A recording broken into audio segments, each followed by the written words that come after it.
예, 지금 시간이 2019년도 10월 30일, 오늘 수요일이고요. 오후 10시. 띵글 프로그램에 대해서 설명을 시작한 지가 벌써 이제 일곱 번째. 그래서 오늘은 이제 마지막 시간이죠. 예, 오늘은 관계에 대해서 알아보도록 하겠습니다.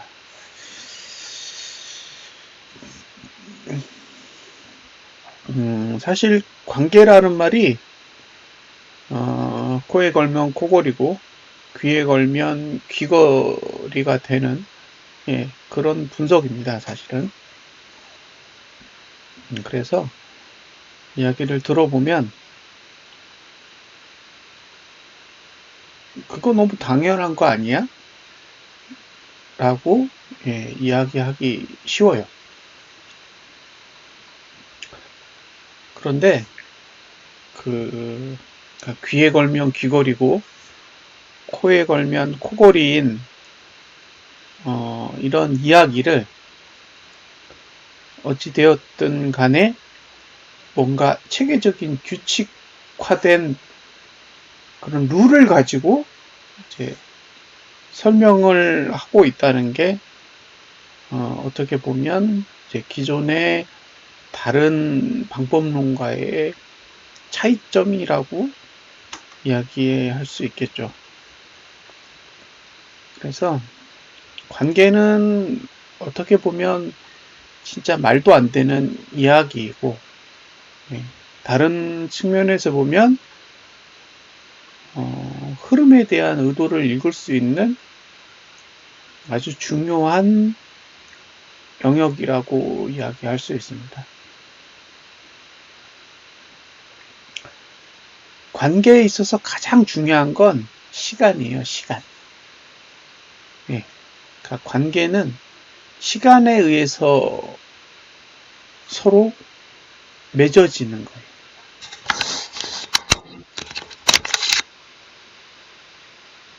자, 화면을 한번 열어보죠.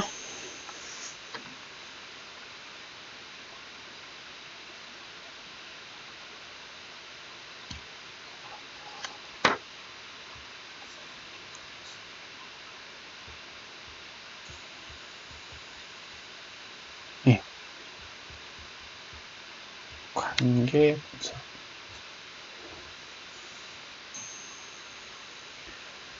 관계 분석을 시작할 때 두 가지를 한번 생각을 해보자고요. 분봉, 일봉, 주봉,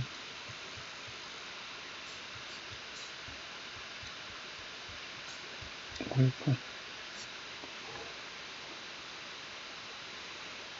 그 다음에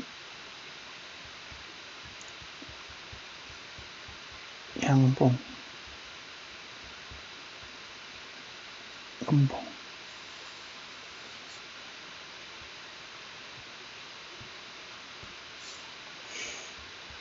B, C.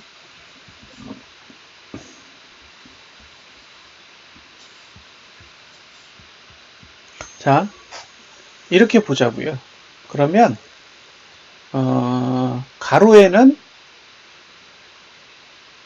시간에 따른 봉의 종류가 있고, 세로에는 봉의 형태에 따른 봉의 종류가 있어요. 그러면 총 8개가 대충 나오겠죠. 분봉인데 양봉인 경우, 분봉인데 음봉인 경우, 일봉인데 양봉인 경우, 일봉인데 음봉인 경우, 주봉인데 양봉인 경우, 주봉인데 음봉인 경우, 월봉인데 양봉인 경우, 월봉인데 음봉인 경우, 8가지 케이스가 나오는 거예요. 그러면 자, 첫 번째 분봉과 일봉을 보는 거죠. 그러면 분봉과 일봉을 비교할 때 제일 먼저 해야 될 건 여러분들이 보시는 분봉이 몇 개가 모여서 일봉을 만들 수 있느냐예요. 예를 들면 30분봉이다. 그러면 일봉 만드는데 몇 개 필요한가요? 30분 봉으로 만약에 일봉을 만든다면 봉이 몇 개 필요해요?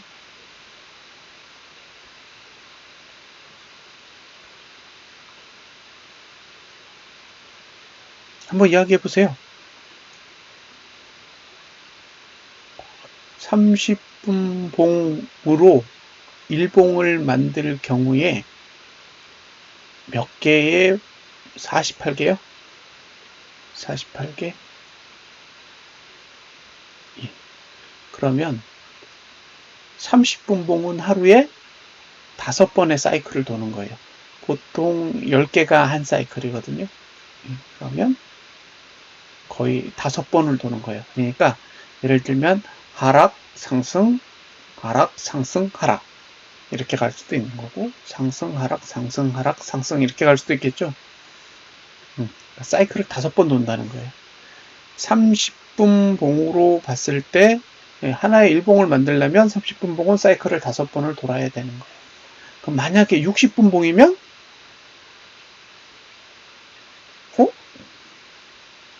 60분 봉이면요. 24개. 120분 봉이면 12개. 240분 봉이면 6개죠. 그러니까 하루는 120분 봉으로 보면 하나의 사이클이 도는 거예요.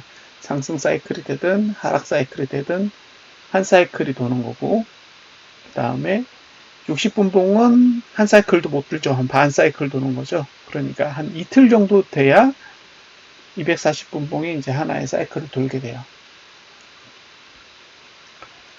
예. 여러분들 머릿속에 이 몇 분 봉은 일봉을 만드는데 몇 개가 필요하구나. 네. 이런 것들이 이제 앞으로 머릿속에 딱 보는 순간 떠오르셔야 돼요.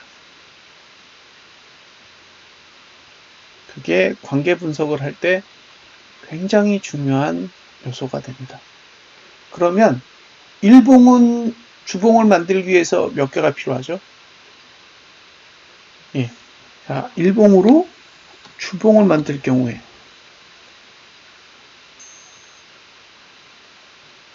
몇 개가 필요한 거예요? 7개죠, 7개. 자, 일봉으로 월봉을 만들 때는 대략 30개가 필요하고 주봉으로 월봉을 만들 경우에는 주로 한 4개 정도 필요해요.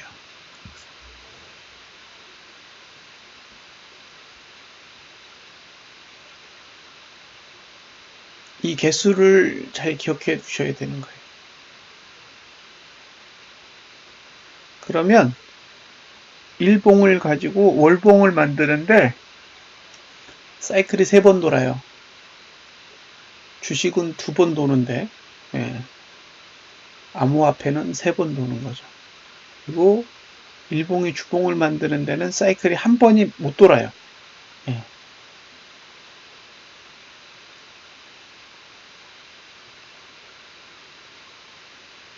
저 관계가 눈에 보이세요? 관계. 이제 눈에 저 관계들이 들어오셔야 돼요.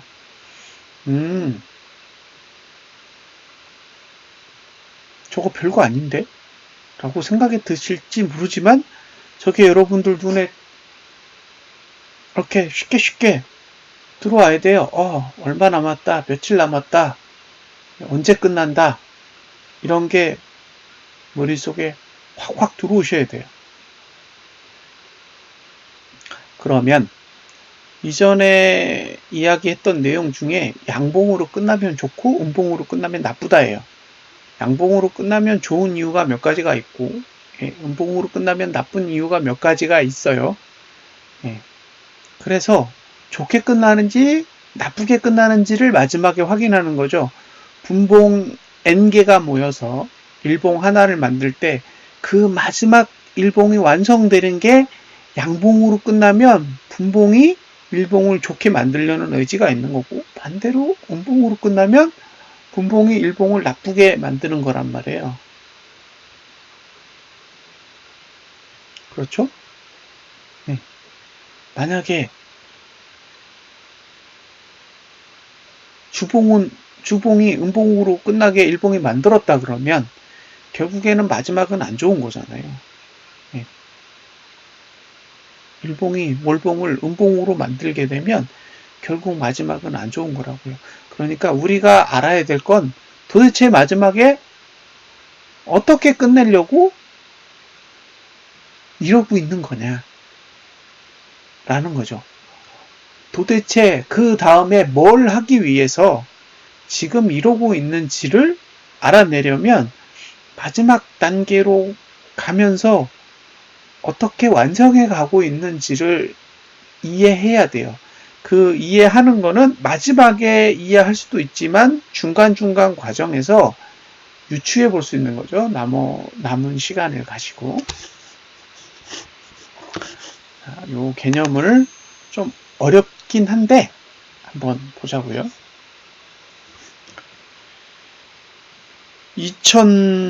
2019년 10월 25일 제 기억에 이날은 금요일입니다.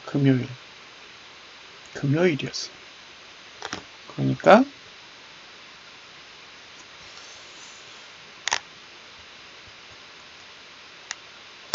자, 금, 목, 수, 월, 화, 월 이게 월요일이죠. 10월 21일 여기가 월요일이었기 때문에 월, 화, 수, 목 이렇게 4일이 계속 빠졌단 말이에요.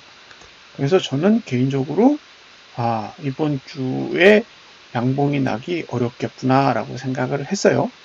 예, 이건 아마 다 아는 사실일 겁니다. 그런데 금요일 하루에 월, 화, 수, 목 빠진 것보다 더 올랐어요. 하루 만에. 그러면 이 양봉을 보고 생각을 해야 될 건, 와, 엄청나게 올랐다가 아니라 주봉이 양봉이 된 거죠.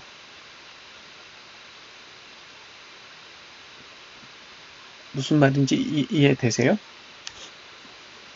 월, 화, 수, 목인데 금요일날 이렇게 상승을 했는데, 그죠?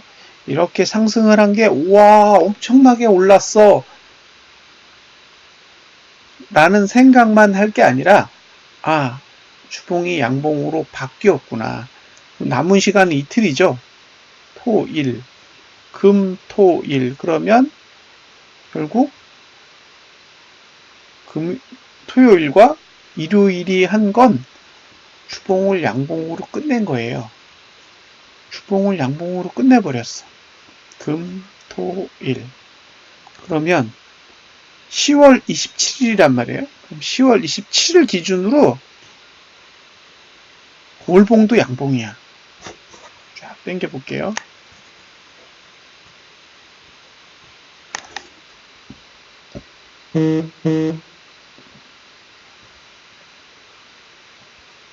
예, 월봉도 양봉이에요. 왜냐면 10월 1일은 994만 5천원에서 시작을 했기 때문이죠. 그러니까 지금은 이틀간의 상승, 그러니까 금요일, 토요일 이틀간의 그 시진핑 무슨 발언 이런 것 때문에 급등을 했는데 단순하게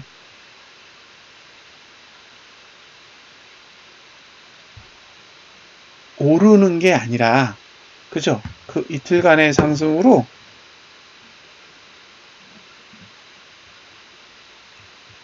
월봉을 양봉으로 만들어 놓은 거예요.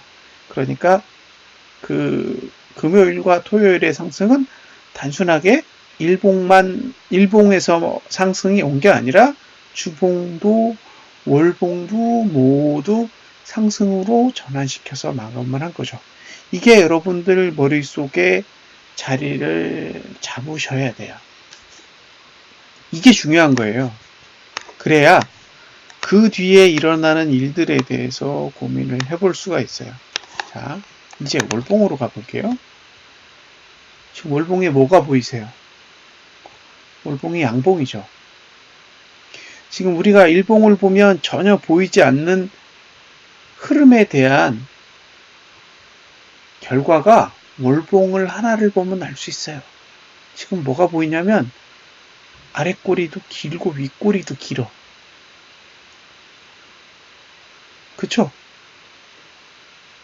아랫꼬리도 길고 윗꼬리도 길어. 그리고 이제 하루 남았어요. 오늘이 10월 30이니까 하루가 지나면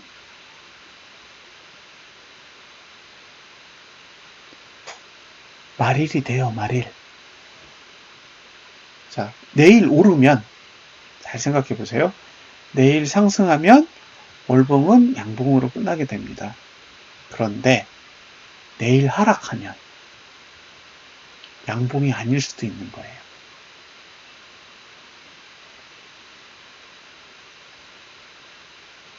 그렇죠? 내일 하락하면 양봉이 아닐 수도 있다고요. 예. 요런 부분들이 여러분들이 간과해서는 안 되는 부분이라는 거예요. 자, 왜 월봉이 양봉이냐 음봉이냐가 중요하지? 왜 중요할까요? 월봉이 음봉이 되면 월봉 자체가 올라가기 힘들어요. 보세요. 지금의 월봉은 PO 지지에서 일단 지지가 있었고 반대로 저항은 굉장히 높은 곳에 있어요. 1200만 원도 넘는 위치에 저항이 있기 때문에 예, 지금처럼 급등이 와도 공간이 있었다는 얘기예요. 그러니까 월봉에는 공간이 있었어요. 올라갈 수 있는 공간이. 근데 만약에 이대로 끝나면 다음 달이 되면 어떻게 되냐? 보시다시피 시가가 저항입니다.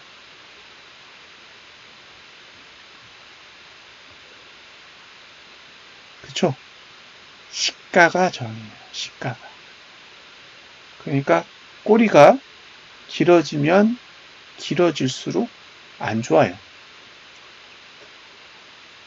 오늘 내리고 내일 내리면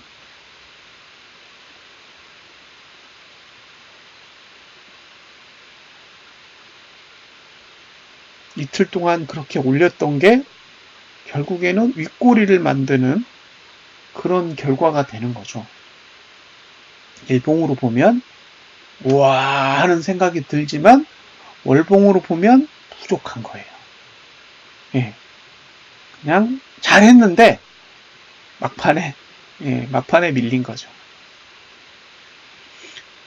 그러니까 우리 눈에는 이틀 동안의 강한 상승이 보이지만 월봉으로 보면 그냥 아랫꼬리를 만들고 양봉으로 돌아선 수준. 하지만 토요일날 올랐던 건 대부분 토해냈단 말이에요. 그 토해낸 폭이 월봉의 윗꼬리가 되는 지금 상황인 거죠. 그래서 지금 이 상황이면 좋은 것도 나쁜 것도 아니에요. 월봉은. 중립적인 거죠. 4개월 동안 늘 쳐올렸어요. 예. 그리고 막판엔 다 뺐죠. 막판엔 대부분 음봉이었어요. 3개월 전에도 음봉, 2개월 전에도 음봉, 그리고 지난달에도 음봉이었죠. 음봉이 만들어지면 계속 하락에 대한 압박이 생겨납니다. 지금 그걸 이겨낼 수 있는지 없는지는 한번 지켜볼 일입니다. 그래서 확인을 하겠다고 하는 거죠. 사실 제 개인적으로는 지난주 목요일 기준으로 봤을 땐 이건 월봉도 음봉을 내려는 건가 보다 라고 생각을 했어요. 그러니까 이건 제 생각인 거죠. 그래서 사야겠다라는 생각을 하질 못한 거죠. 가격은 저렴했지만 그 날짜가 23일이었나? 그러니까 일주일밖에 안 남은 상황에서는 이 상황에서 이걸 다 올릴 수 있을까? 10% 넘게 올려야 되는데 그런 생각을 하고 있었어요. 물론 금요일 하루 만에 양봉으로 돌리긴 했지만 그런 생각을 하고 있었다는 거죠. 그러니까 제 머릿속엔 월봉을 음봉으로 만들 수 있다라는 약간 두려움을 갖고 있었던 거예요.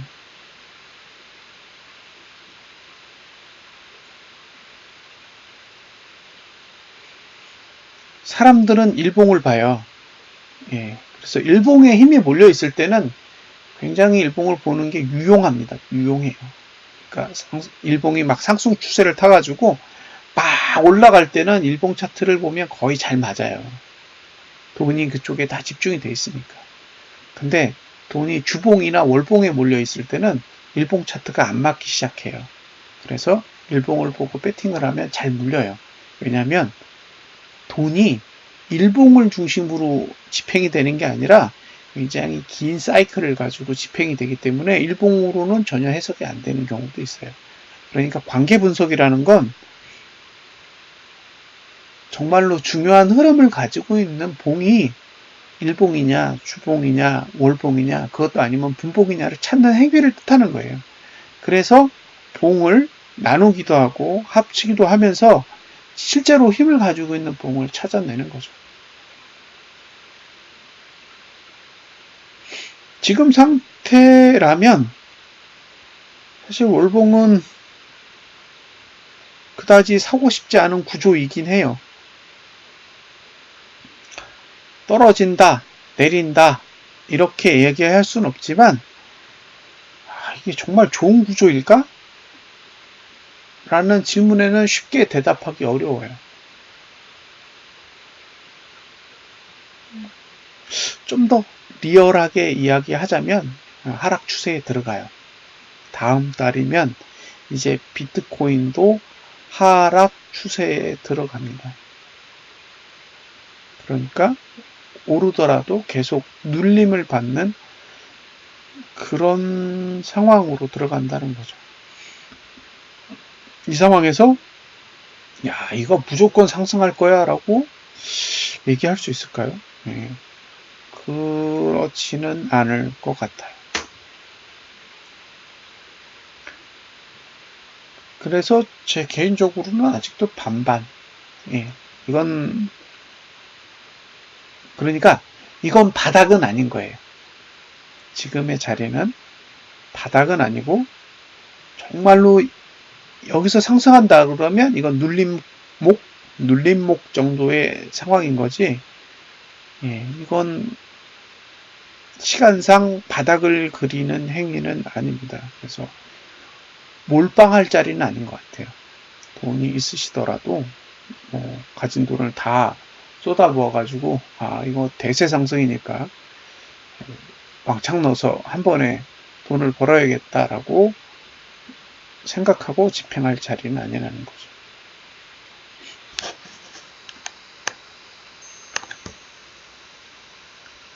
왜 양봉이 중요하고 왜 음봉이면 안 되는지, 예. 그리고 작은 봉들이 모여 큰 봉을 어떻게 만들고 있는지, 반대로 현재의 큰 봉을 봤을 때 이게 작은 봉으로 따지면 어느 정도 시간대에 와 있는 건지, 지금 절반은 온 건지, 아니면 남은 시간이 얼마 없는 건지, 아니면 정말로 많은 시간이 남아 있는 건지, 그런 시간에 대한 개념을 이해하고 있으면 봉이 언제 완성되고 언제 시작되고 지금은 몇 퍼센트 정도 만들고 있고 몇 퍼센트 정도 만들고 있는데 이게 지금 과한 건지 아니면 덜한 건지 그런 것들을 머릿속에서 하나씩 그려보셔야 돼요.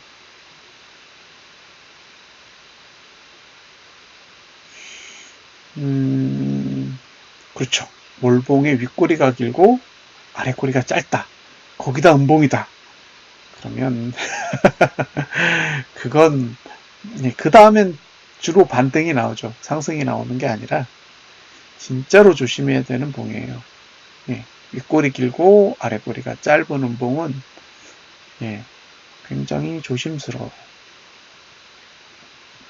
지금의 월봉은 반반이라고 봐요. 반반. 그러면 이 구조를 가지고 예를 들면 이더리움을 보면 이더리움도 안 좋죠. 그쵸? 이더리움도 좋은 게 아니에요. 눈에 확 들어오실걸요? 이더리움 보시면 예, 월봉을 만들었잖아요. 밑에 지지가 있어요. 근데 위에 저항도 있어. 그럼 이건 공간이 너무 없어요. 그러니까 지지하는 자리와 저항의 그 사이의 공간이 너무 좁아요.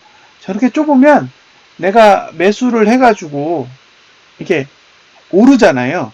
오르면 약간 오른 폭이 좀 있어야 돼요. 그래야 그만큼이 제 수익이거든요. 그러니까 여기서 얘기하는 매수가와 매도가 사이가 기본적인 차익이에요. 그 차익이 작으면 홀딩을 할 수가 없어요. 왜냐하면 한번 왕창 떨어지면 바로 손실 구간에 들어가기 때문에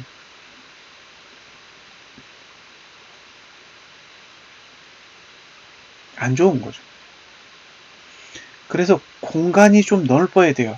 지금 그러니까 이더리움은 안 오른다가 아니라 내가 홀딩하기 어려워요. 그러니까 이런 구조에선 매수해서 버티기가 그렇게 좋지 않은 거죠. 그럼 리플을 볼까요? 리플은 좀 더 넓어. 그죠? 리플은 매수가가 여기고 매도가가 이 정도 돼요. 그럼 매도가는 한 355원이고 매수가는 321원이에요. 그럼 한 30원 정도니까 대략 한 7, 8% 정도의 공간이 있는 거죠. 그러니까 한 번 폭락은 견딜 수 있어요. 두 번 폭락은 못 견디더라도 한 번 정도의 폭락이 오는 건 버틸 수 있는 수준의 어쨌든 구조를 가지고 있는 거죠. 근데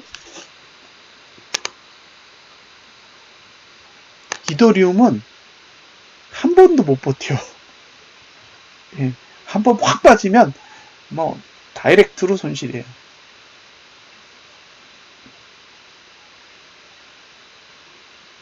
그래서 예, 지금 여러분들이 보실 때 일봉을 보면 이해 안 되는 것들이 월봉을 하나 보면 확 눈에 들어오잖아요. 아, 이게 올라갈 수 있는데 위를 이렇게 꾹 누르고 있구나. 그럼 저 누르는 힘을 들고 올라가야 되는데 이번 달처럼 들고 올라가다가 위에서 누르면 이렇게 눌리는 거죠. 예, 위에서 누르는 힘이 있을 땐 잘 눌리니까.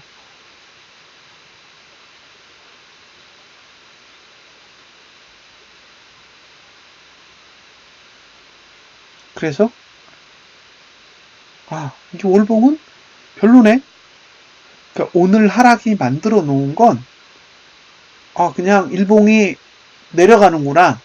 이게 아니라 월봉이 음봉으로 바뀌고 있어. 이거예요. 월봉이 음봉으로 바뀌고 있고 이제 하루가 남았어. 이런 뜻이죠.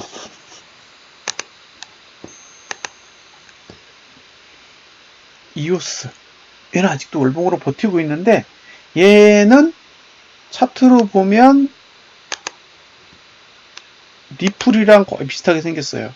예, 리플이랑 똑같이 생겼어요. 리플의 차트와 이오스의 차트가 거의 유사합니다. 다만 각도는 리플이 조금 더 나은 것 같아요.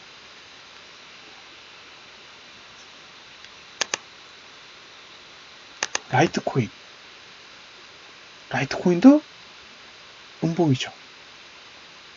그러니까 지금 비트코인이 하락하면서 알트코인을 같이 하락시키고 있는데 결국에는 알트코인들이 계속 음봉으로 밀리고 있는 걸 보실 수 있어요. 내일 다시 감아 올리면 희망이 자라는 거고, 그죠? 내일마저 내리면 단순하게 하락하는 게 아니라 월봉까지 음봉으로 마감하면서 전체적인 흐름을 아직 상승 쪽으로 다 못 돌린 거죠.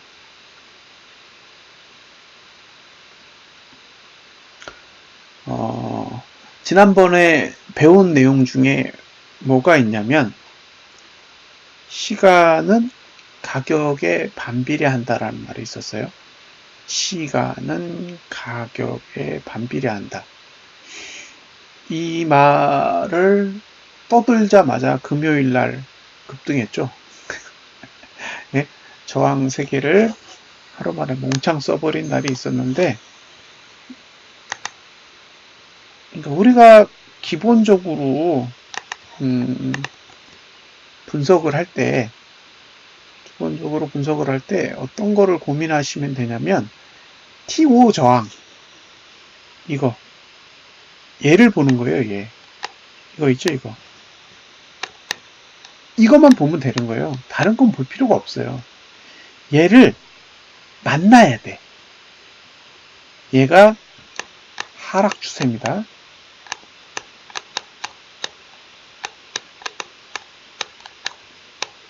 예, 하락 추세예요. 하락 추세. 저 T5 저항이라고 부르는 저 선이 하락 추세예요. 하락 추세. 반대로 T5 지지는 상승 추세가 되죠. 그러니까 요거 B, 요건 상승 추세가 되겠죠.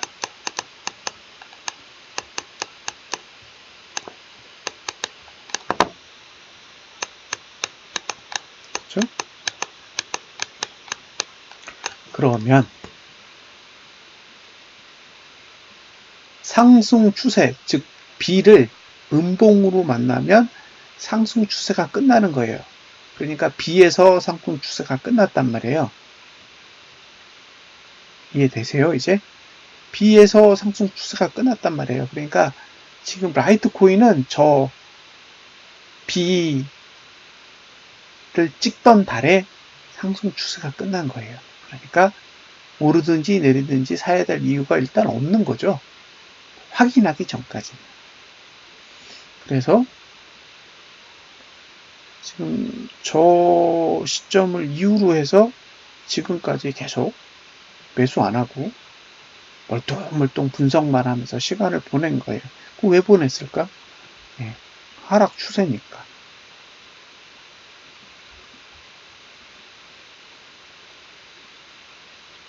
하락 추세니까 그냥 포기한 거예요.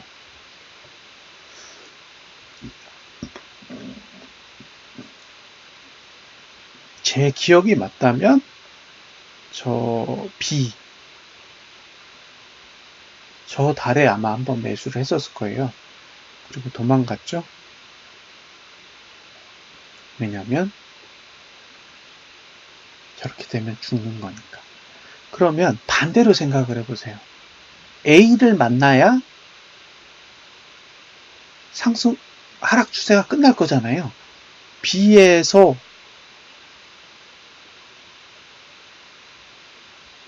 상승 추세가 끝났듯이 A를 만나야 하락 추세가 끝나는데, 자, 다음 달을 기준으로 해서 보자고요. 그러면 이 봉이 이렇게 가서 만날 거냐. 이게 1번. 예? 아니면 그냥 여기서 이만큼만 움직여요. 이렇게. 이게 2번. 그러면 1번은 이렇게 올라가면 하락 추세가 끝나는 거고요. 2번의 경우에는 그 다음 달까지 가야 돼요. 그 다음 달까지 가면 이렇게 내려오겠죠. 그러면 내려온 상태에서 만나게 돼요. 네. 그러니까 1번은 상승을 하면서, 즉 반등을 하면서 하락 추세를 끝내는 방식이고, 2번은 시간을 보내면서 하락 추세를 끝내는 방식이에요. 두 가지가 다 존재하는 거죠. 근데 보통은 올라서 만나는 경우보다 그냥 시간을 허비하는 방식을 선택하는 게 조금 더 유리해요. 왜냐하면 비싸게 사지 않아도 되거든요. 시간이 지나면 하락 추세는 밑으로 더 내려오기 때문에 결국에는 훨씬 더 낮은 가격대의 거래 가격이 형성이 됩니다. 그러니까 여러분들이 만약에 이거는 하락 추세를 끝날 거야 그러면 다음 달에 급등이 온다는 얘기죠. 네, 그게 아니라면 한 달이 더 필요한 거예요. 이 말뜻을 잘 이해하셔야 됩니다. 아직 T5를 만나려면 시간이 필요해요. 그런데 왜 하필 리플이야? 그죠? 왜 하필 리플이야?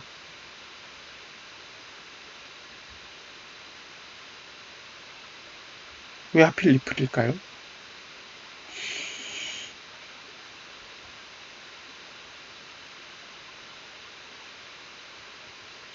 리플은 조금만 올라가면 얘를 만나요. A. 얘 이름이 뭐죠? 티오 저항. 얘가 하락 추세를 끝내는 거죠. 그러니까 다음 달에 양봉 나면 하락 추세 끝나는 거예요. 다음 달에 양봉이 나면 하락 추세가 끝나는 거니까 지금 A의 위치는 요 B와 같아요. 이 자리입니다. 그래서 지금 다음 달 되면 여기 요 자리 오는 거예요. 요 자리. 요 자리가 그 자리입니다. 네. 그래서 재수가 좋아서 A의 위치에서 아랫꼬리가 길고 양봉을 진짜 잘 만들면 그 뒤에와 유사한 흐름이 나올 가능성도 없지 않아 있어요. 그래서 리플이 좋아 보여 라고 이야기를 한 거죠. 왜? TO를 만나니까. 왜 라이트코인은 아니고 리플이야? 라고 이야기할 때 왜 리플이냐면 리플이 조금 빨라요. 리플이 조종을 더 많이 받고 있다고요. 라이트코인보다는 한 달이 빠르고 비트코인보다는 얼마나 빠르냐면 자, 비트코인은 어떻게 되어 있냐 보세요. 비트코인은 이제 이거 만나고 있어요. 얘가 하락 추세 끝나려면 1600만 원 가야 돼요. 그죠? 한 달 만에 하락 추세 끝나려면 1600까지 가야 되고 두 달 만에 끝낼 거면 1300만 원까지 가야 되고요. 네. 세 달 내내 할 거면 그냥 지금 정도 가격만 유지해도 돼요. 그러니까 비트가 제일 느려. 그렇죠? 지금의 흐름으로 보면 비트가 제일 느리고 그거보다 라이트코인이 한 달 빠르고 그거보다 리플이 한 달 더 빠른 거죠. 현재 구조로 보면.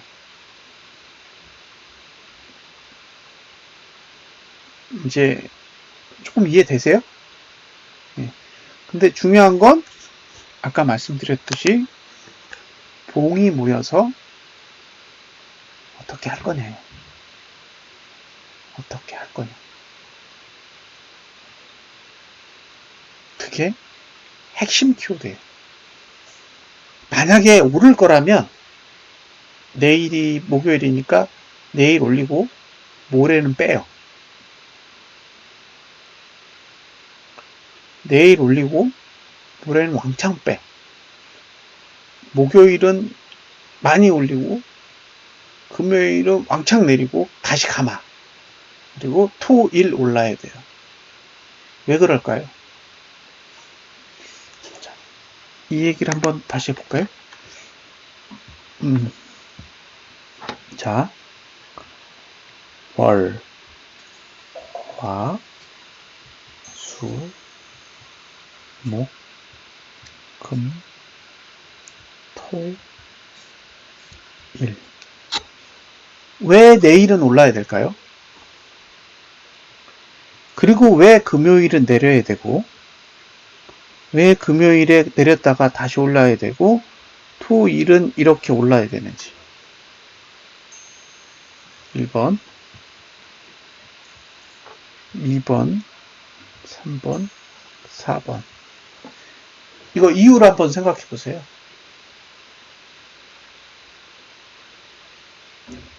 이유 있습니다. 비트가 떨어져서 음봉 나면 계획이 틀어질 수도 있어요. 아직까진 괜찮다. 아직까진. 네. 근데 내일 만약에 비트가 왕창 빠져가지고 알트들이 다 안 좋아지면 계획이 틀어지겠죠. 그러니까 그건 결과를 봐야 돼요. 중요한 건 내일 끝나서 확인을 해야죠. 예, 볼봉이 어떻게 끝나는지 확인을 해야 이제 생각을 정리할 수 있을 것 같아요. 왜 목요일은 올라야 하는지 아시는 분? 예? 그렇죠. 목요일은 31일이에요. 그래서 얘가 올라야 볼봉이 양봉 확정이 되죠.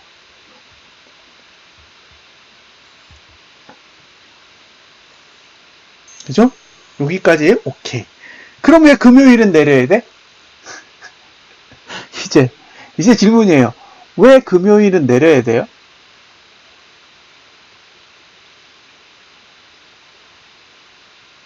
왜 금요일은 내려야 될까요?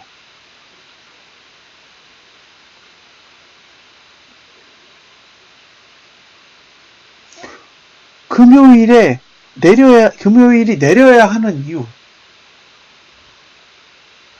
지지? 무슨 지지요? 무슨 아랫꼬리? 그러니까 두리뭉실하게 얘기하면 안 되고요. 정확하게 어떤 의도가 담겨져 있어야 돼요.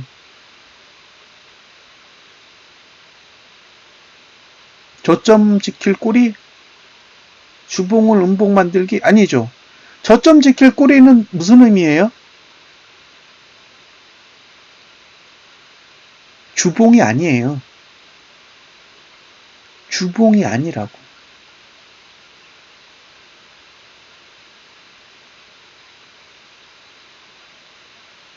주봉의 꼬리가 필요한 게 아니라고요. 월봉의 꼬리가 필요하지. 그렇죠. 금요일날 시가를 딱 찍으면 금요일 시가가 11월의 시가예요. 그 말은 시가가 저항이라고요. 시가가 저항이라고. 그러니까 만약에 금요일날 그냥 위로 들면 내려가겠다는 얘기겠죠. 이해되세요? 목요일을 제끼고 금요일날 딱 시가를 찍으면 그게 월 시가라고요. 월 시가. 월봉의 시가인데 월봉의 시가가 저항이라고요. 비트는 저항에서 시작해요. 그러니까 금요일날 위로 들면 반등을 먼저 하겠다는 얘기예요. 반등을 먼저 하겠다는 얘기죠. 그러면 금요일날 들고 토요일날 들고 일요일날 들어봐야 월봉은 계속 저항 위에 있는 거니까 다시 내려와야 돼요. 그렇죠? 그러니까 이건 지속적인 상승을 의미하는 건 아닐 수 있어요. 물론 급등이 오면 달라요. 저기 금요일처럼 뭐 15% 20% 상승이 오면 이야기가 달라지겠지만 예, 금요일날 그냥 오르면 월봉의 아랫꼬리가 없어. 월봉의 아랫꼬리가 없는데 지금은 저항이 꽤 강한 형태이기 때문에 되도록이면 아랫꼬리를 찍고 가는 게 좋은 거죠. 그러니까 금요일 날은 내려야 되는데 내리고 나서 아랫꼬리를 감아야 돼요. 왜냐면 주봉을 양봉으로 돌려놔야 되기 때문에. 그러니까 주봉은 양봉으로 돌려야 되고 월봉은 지지를 찍어야 되는 그 짧은 시간에 그게 금요일하고 토요일에 걸쳐서 그 작업이 이루어져야 되겠죠. 만약에 빠르게 상승하고 싶다면. 그래서 이런 행위가 나타나야 할 수도 있다는 거예요. 만약에 이게 안 나와, 떨어지는 게 안 나오고 상승만 나왔다 그러면 이번 주는 상승할지 몰라도 다음 주는 상승의 힘보다는 하락의 힘이 더 큰 거고요. 결국에 저항을 들면서 올라갈 때는 사실 매수하는데 엄청난 부담을 느낄 수밖에 없어요. 그렇게 올라가려면 뭔가 끝내주는 호재가 있어야 되는데 그런 호재들은 사실 또 우리의 귀에는 잘 안 들리는 게 문제예요. 이제 이해되세요? 날짜의 개념들이 머릿속에 들어오셔야 돼요. 머릿속에. 그죠? 머릿속에 날짜가 탁탁탁탁 꽂혀야 된다고요. 그리고 그 상황에서 이게 오르냐 내리느냐가 사실은 월봉이나 주봉에 있어서 어떤 의미를 지니고 있는지를 계속 모니터링 할 수 있어야 돼요.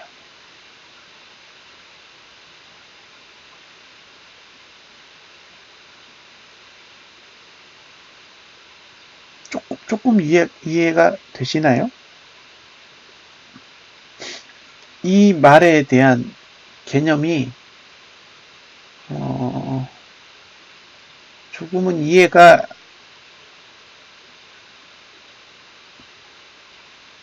되셔야 돼요.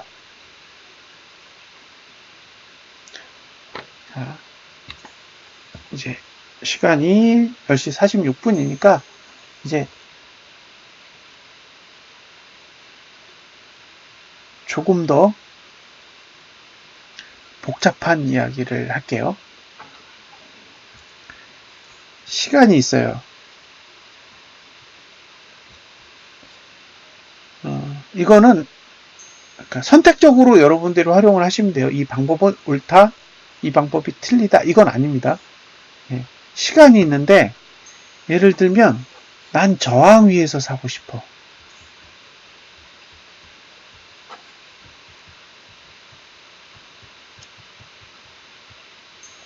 그 다음에 지지 밑에서 팔고 싶어.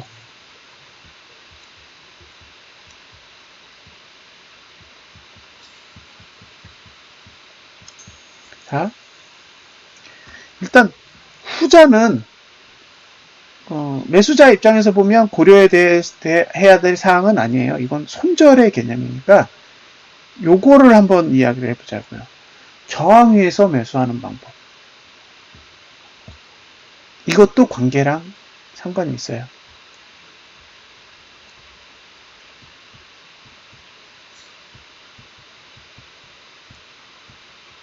자, 올봉이 이렇게 저항이 있어요.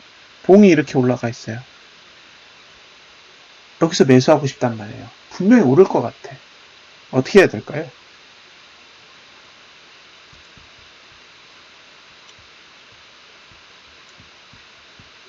어떻게 해야 될까요?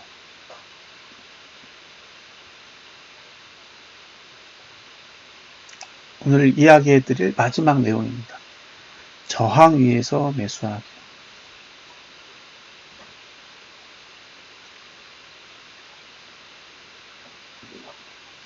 이게 만약 월봉이라면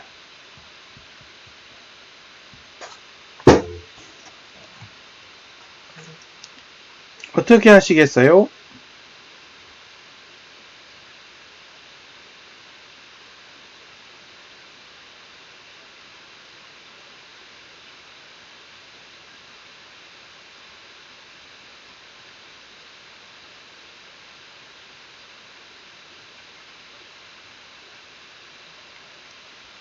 매수는 하고 싶은데 월봉이 저항이야. 그러면 지지를 찾아요.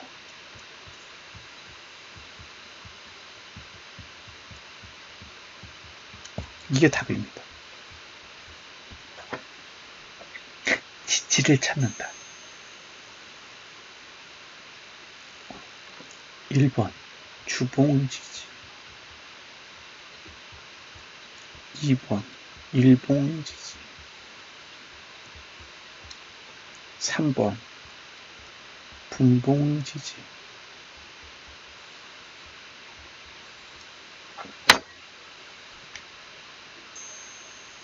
그러니까 전봉을 넘는 장대 양봉이든 작은 양봉이든 그거는 선택의 문제인 거고요.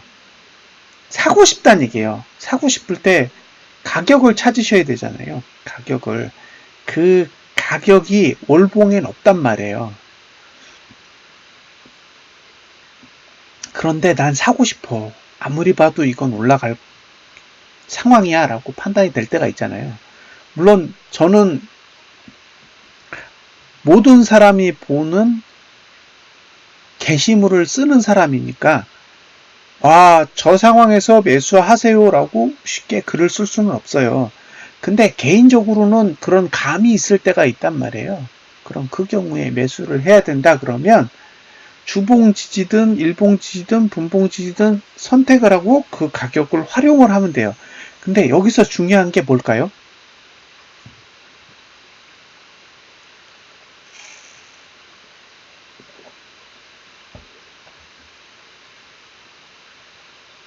두 가지를 이야기해 주시면 돼요. 여기서 중요 포인트가 있어요. 예, 이 중요 포인트가 뭘까요? 그러니까 큰 봉의 저항 위에서 매수를 할 때 고려해야 될 두 가지가 있습니다. 그걸 한번 말씀해 보세요.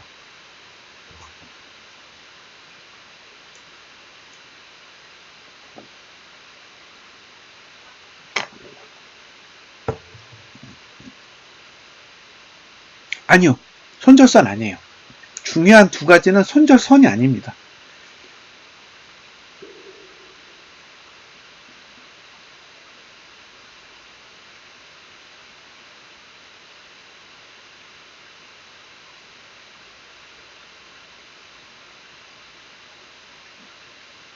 뭘까요? 네, 한번 이야기해 보세요. 그러니까 손절이 아니라고요. 중요한 건 손절이 아니라, 그러니까 손절은 중요도에서 두 번째 안에 못 들어요. 매수의 전략을 바꿨단 말이에요. 그죠? 매수의 전략을 바꾸면서 바뀐 게 있어. 그게 뭘까요?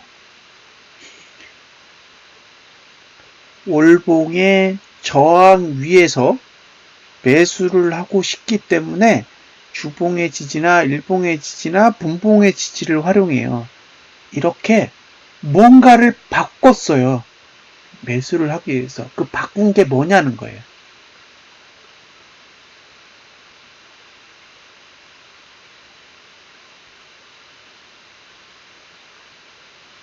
무엇을 바꿨습니까? 그렇죠. 정답입니다. 첫 번째가 시간입니다. 시간. 예. 메멘토님이 정확하게 이해하신 거예요. 즉 시간을 바꿨어요. 무슨 얘기냐면 보유 기간이 줄어든다고요. 내가 큰 봉의 저항 위에서 매수를 할 때 작은 봉의 지지를 활용하기 때문에 작은 봉이 가지고 있는 시간 안에서만 그 전략이 유효하잖아요. 그러니까 내가 주봉 지지를 쓴다는 거는 현재 시점으로부터 다음 주 월요일 9시까지만 보유할 수 있는 거고요. 그죠? 일봉의 지지를 활용한다는 건 지금 이 순간부터 내일 오전 9시까지 활용할 수 있는 거고요.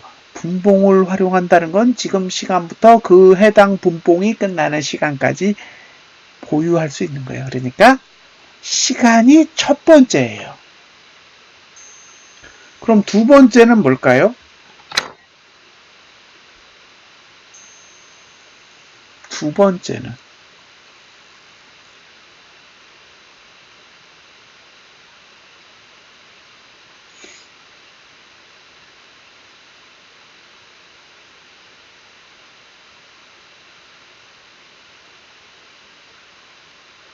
두 번째는 무엇일까요?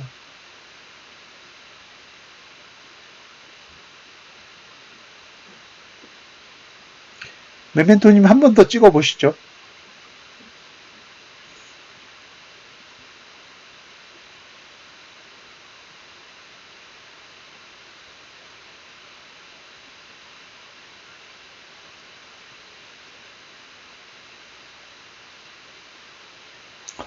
어떻게 끝나면 좋은가요? 어떻게 끝나면 좋은가요?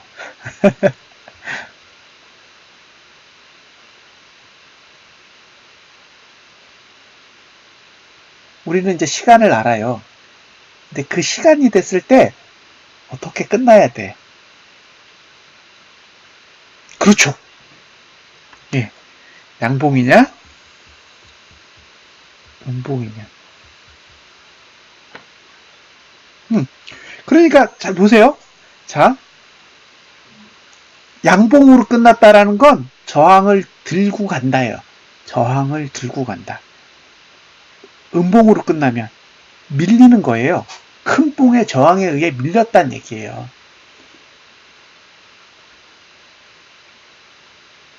이게 되셨죠? 무슨 얘기인지. 내가 작은 봉의 지지를 활용하고 있는데 큰 봉의 저항 위에 있기 때문에 음봉이 난다는 건 큰 봉이 누르기 시작한다라는 걸 뜻하거든요. 그러니까 음봉이 나면 실패예요. 음봉은 실패. 양봉은 성공을 뜻해요.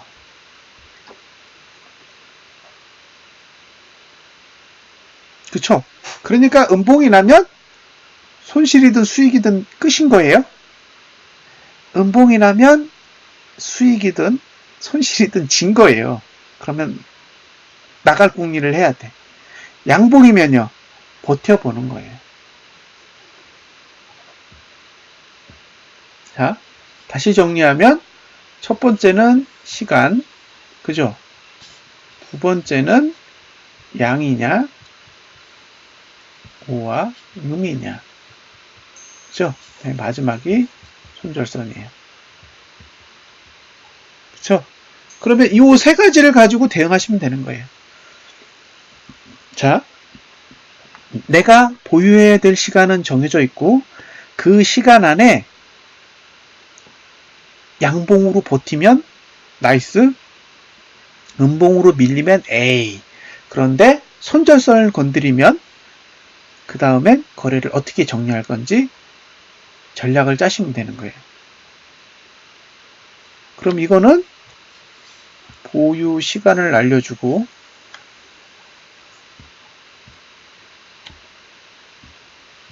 보유 시간을 알려주고 그죠? 얘는 보유 조건을 알려주고 얘는 청산 조건을 알려줘요. 됐죠? 예? 됐잖아요. 거래할 때 어떤 시간 동안 나는 거래할 수 있는지 그리고 거래에서 내가 어떤 조건에서 보유할 수 있는지 그리고 어딜 가면 잘못된 것인지 이 세 가지 조건이에요. 그래야. 근데 보통 얘는 손절선이 나오는 거고 만약에 저항이 없으면 사실 손절선이 있는 게 아니라 여기 홀딩해도 되고 그죠? 추매해도 되잖아요. 그러니까 조건은 사실은 그러니까 청산 전략이라는 거는 얘기를 했지만 사실 방어 전략이 맞는 거죠. 그래서 방어 전략에는 손절과 홀딩과 추매가 있는데 지금은 이렇게 저항 위에서 매수하는 거기 때문에 홀딩 전략이나 추매 전략은 사실은 옳지는 않으니까 이런 경우에는 손절 전략, 즉 청산 전략만 가져갈 수밖에 없는 거죠. 이것도 관계의 한 가지입니다. 이해되세요? 예. 그러니까 관계라는 게 사실 그냥 겉으로 보면 아무것도 아닌 말장난처럼 보이지만 관계 설정을 잘 해놓으면 나름 머리 굴리기가 좀 편해요. 그래서 이거를 정리를 해서 사람들에게 알려줘야겠다라고 생각을 했어요. 필요하니까. 뭔가 거창한 이론이 아닌 거잖아요. 비법도 아니고 뭐 필승 카드? 뭐 이런 것도 아니에요. 근데 전체적인 흐름을 봤을 때 내가 그 흐름 안에서 어떤 생각을 하고 어떤 전략을 잡고 어떤 의사결정을 해야 되는지에 대해서 기준을 딱 마련하고 싶은데 그런 기준을 가져갈 때 이런 생각들을 정해놓으면 그 결과가 좋든 나쁘든 그에 따라서 뭔가 이렇게 판단을 해서 행동으로 옮길 수 있는 그런 체계적인 생각을 조금이라도 가질 수가 있어요. 자, 이렇게 해서 관계 분석까지 이제 모두 이야기를 해드렸는데요. 지금 이게 7번째 강의잖아요. 이걸 좀 한 2-3번 정도만 반복해서 봐주셨으면 좋겠어요.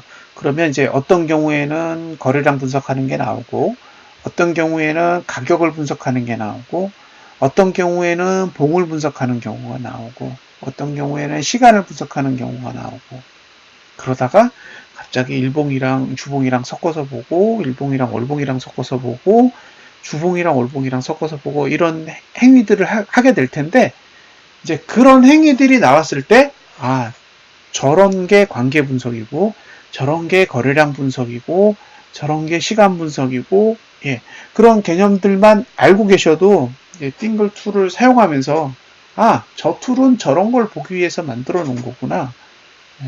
그리고 저 툴은 저렇게 사용하는 거구나 라는 걸 조금 더 쉽게 좀 받아들일 수 있으실 거예요.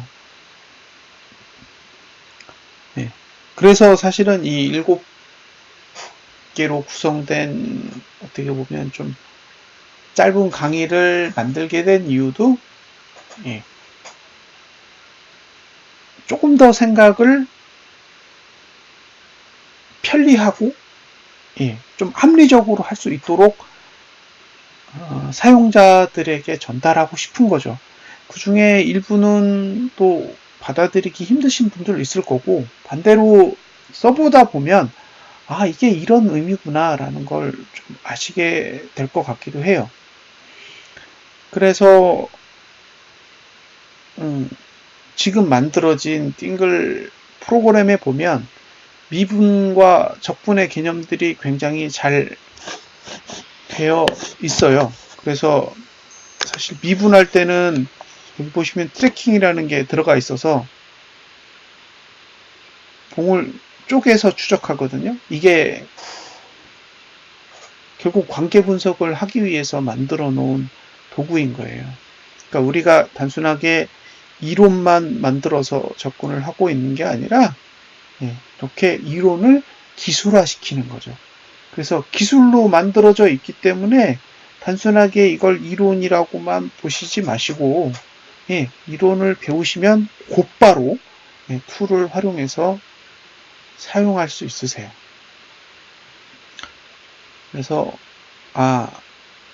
툴을 쓰면서 이게 단순하게 그냥 아이디어를 가지고 만든 게 아니구나 라는 걸 이제 이론적인 걸 좀 학습하신 다음에 보시면 조금 더 많이 와 닿으실 거예요.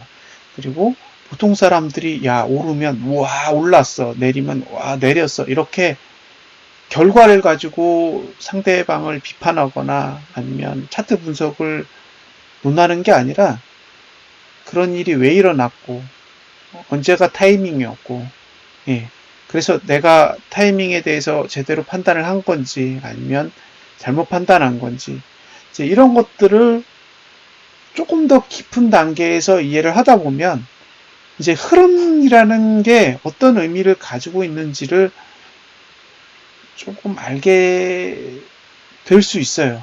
그러니까 어떤 사람들은 그 국지적인 흐름을 가지고 모든 걸 다 판단하잖아요. 너 오늘 맞췄어? 너 오늘 틀렸어? 너 오늘 틀렸어? 너 오늘 맞췄어?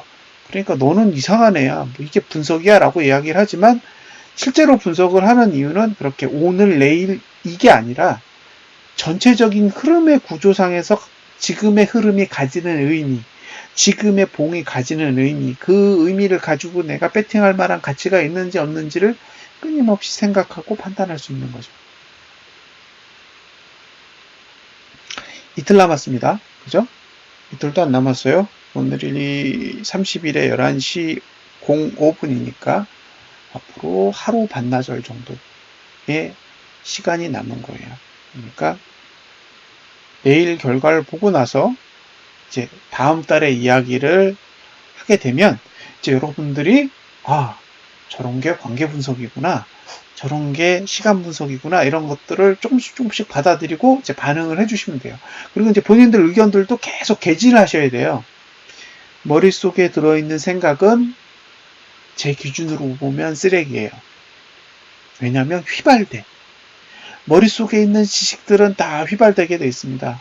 까먹어요.